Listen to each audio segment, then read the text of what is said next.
Visual Tedium by Tom Wolfe. People don't read the morning newspaper. Marshall McLuhan once said, they slip into it like a warm bath. Too true, Marshall. Imagine being in New York on the morning of Sunday, April 28th, 1974, slipping into that great public bath for 1,000,000 souls, which is the Sunday New York Times. Soon I was submerged, weightless, suspended in the tepid depths of the thing, in a state of perfect sensory deprivation. When all at once an extraordinary thing happened. I noticed something. I was jerked alert by the following.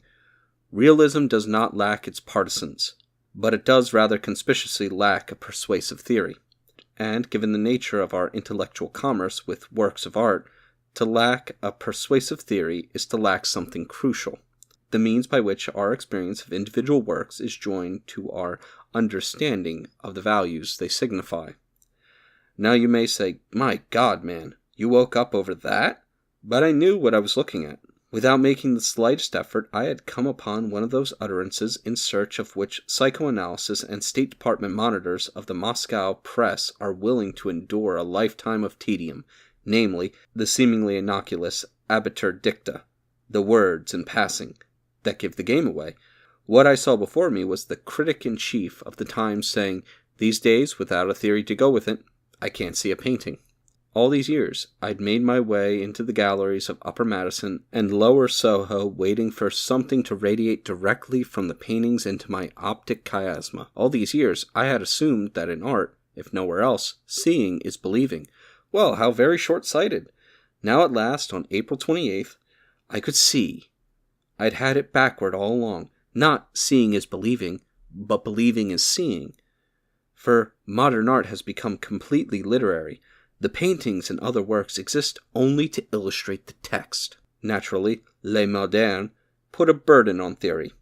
Each new movement, each new ism in modern art, was a declaration by the artists that they had a way of seeing that the world, read the bourgeoisie, couldn't comprehend. We understand, said the culturati, separating themselves also from the herd. But what inanimate Christ were the artists seeing? Here, theory came in.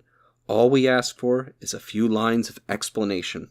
You say, mérite Oppenheim's object, le déjeuner en forêt, consisting of a fur-covered cup, saucer, and spoon, is an example of the surrealist principle of displacement.